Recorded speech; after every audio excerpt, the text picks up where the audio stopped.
Hi, and welcome back to your English classes. I hope the short break that you had was good enough. I know you were busy finishing your holiday projects, but all the same, you still have time to finish it. So take your time, finish it fast till we tell you to submit the projects. We were studying the chapter, the last lesson, and this is the third video on that.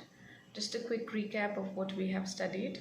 It is a story with the background of the Franco Prussian War, and the Prussians have taken over France. The district's name is Alsace Lorraine, and this is the last day when French is being taught in a school where Monsignor Hamel is teaching the kids, and it's the last day that French is being taught to the students. Though this boy who was narrating the story, Franz, is quite happy because he was very weak in the language. He did not know it very well. So he was very happy that today is the last day that he'll be studying French. But later on, as he realizes why the villagers are sitting in the class, why Monsignor Hamel is dressed up in one of the finest suits that he has, when he discovers what was written on the notice board, then he realizes that it was a beautiful chance that he had to study his language, to know about his culture, to know about his history, and he has wasted that chance and he did not want to study that at all. And now he is realizing that it is too late. He could have used that opportunity. And in the same way, Monsignor Hamel, in a very um, ironic way, in a very delicate way, he also tells the people that it's not only France or people like France who do not want to study French, but there have been many elderly people also who have wasted the time not studying about their country, not knowing about the sacrifices the people have made for their country. And now that the Prussians have taken over, so from the next time onwards, they will be studying German and not French. So it's too late now to realize. All the same, he's in the class and he is telling the students or teaching the students about patriotism and about love for his country. So we'll read it further. Your parents were not anxious enough to have you learn. They preferred to put you to work on a farm or at the mills so as to have a little more money. And I've been to blame also. Have I not often sent you to water my flowers instead of learning the lessons? And when I wanted to go fishing, did I not just give you a holiday? So now he's I wouldn't say blaming, but he's holding the people responsible who had the responsibility of teaching their children the French language and the history about France. And he's saying that parents are responsible for it. They should have been so anxious enough to send you to school, but they were sending you to work to earn more because they had to pay very high taxes, and they thought that going to school will be waste of time. Instead, you can go and earn something. So the parents did not send their children to school, and that is one of the biggest drawbacks. And then secondly, he blames himself also because he says that whenever I did not want to teach you, I gave you a holiday, or sometimes I gave you some other work instead of that. I told you to go to water the plants, or I told you some other work to do, but I did not. I could have also not wasted that time, and I could have told you to study, but I'm also responsible for it. So he feels that it is the responsibility of the parents and teachers to show the right path to the students, which he has not been able to. He feels that he has failed in his duty. And he also feels that the parents also have failed in their duty because they were also responsible enough to do this, but they have not taken the responsibility very seriously. Then, from one thing to another, Monsignor Hamel went on to talk of the French language, saying that it was the most beautiful language in the world, the clearest, the most logical, that we must guard it among us and never forget it.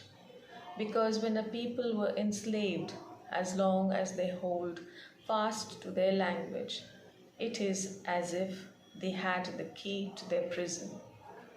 Then he opened a grammar and read us our lesson. I was amazed to see how well I understood it.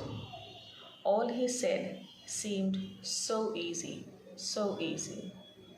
I think so, that I had never listened so carefully, that he had never explained everything with so much patience. It seemed almost as if the poor man wanted to give us all he knew before going away and put it all into our heads at one stroke, right? So, after holding the people responsible for teaching the children, he then starts teaching, and he teaches so well. He is so slow, he is so clear, and he tells the intricacies of the language. He tells the children how beautiful the language is. He tells the children that they have to, even if they will not study French in the future, but they have to have this love for the language, the feeling of belongingness to the language, because this is their language. German is not their language, and they will have to have that love for that language and somehow, continue to nurture this love and continue to learn this language as far as he can. And then he also, at that time, Franz, the little boy who never loved the language, who never loved the subject, who found it very difficult, he says that it was one of those days, and he's surprised actually also. And he says that how it was surprising for me, he was amazed that how could he understand each and every word so clearly. Okay so कभी कभी ऐसा होता है कि जब हमारे पास कुछ चीज़ होती है, कुछ भी चीज़, तो we do not value it, और जब वो हमारे पास से छिन जाती है तब हमको एहसास होता है कि वो चीज़ कितनी इम्पोर्टेंट थी, कितनी मायने रखती थी हमारे लिए। सिमिलरली जब तक वो फ्रेंच उनको सिखाई जा रही थी तब तक उनको फ्रेंच लैंग्वेज पसंद नहीं आ रही थी, और जब आज के बाद वो फ्रेंच नहीं सीखेगा तो आज उसको समझ में भी आ रहा है, and he is realising that he has made a mistake by missing the classes, he has made a mistake by not studying that language, he has made a mistake by not having that feeling of that urge of learning that language. So he's feeling bad about it, and he says that Monsignor Hamel was also at his best. He was also teaching that particular day. He was teaching in a way as if he is giving every knowledge, every bit of knowledge that was within him for that subject. He was trying to give it to the students and to the villagers so that they may not miss this last opportunity that he has been given and that the villagers and the children have been given to study the subject. After the grammar, we had a lesson in writing. That day, Monsignor Hamel had new copies for us, written in a beautiful round hand, France, Alsace-Lorraine. They looked like little flags floating everywhere in the schoolroom, hung from the rod at the top of our desks. You ought to have seen how everyone set to work and how quiet it was. The only sound was the scratching of the pens over the paper. Once, some beetles flew in, but nobody paid any attention to them, not even the littlest ones, who worked right on tracing their fish hooks, as if that was French too. On the roof, The pigeons cooed very low, and I thought to myself, will they make them sing in German, even the pigeons? Right, so he says that after the reading part was over, Monsignor Hamel gave them some writing part to do. And everybody who was present in that classroom was so engrossed in writing, was so, uh, you know, busy in their work. And for the first time, everybody was so silent and so sincere that they could only hear the sound of the pen writing on the papers. That is all. Even the insects, the beetles that came in the classroom, they also went, they came and went with the slightest sound that they could make.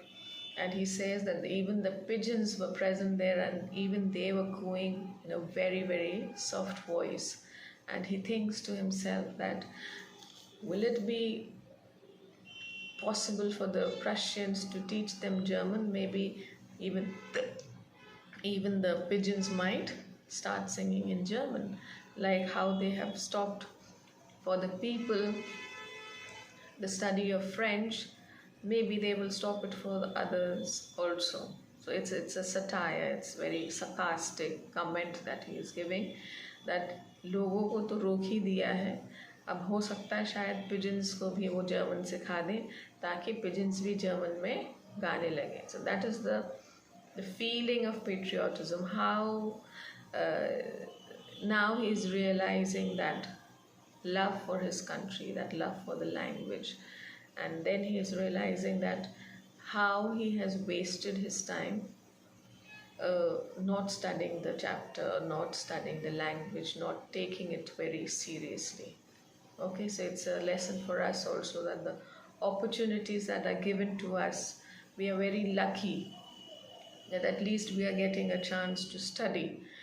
Many children do not have this opportunity to study in whichever manner, maybe virtual or maybe physical. But we should be thankful for what opportunities we are given in life instead of cribbing about it, because once the time is gone, we'll never come back. So with that thought in mind, I'll come to the end of this video. The last part of the video will be sent to you in the next class. Till then, take care of yourselves and stay safe.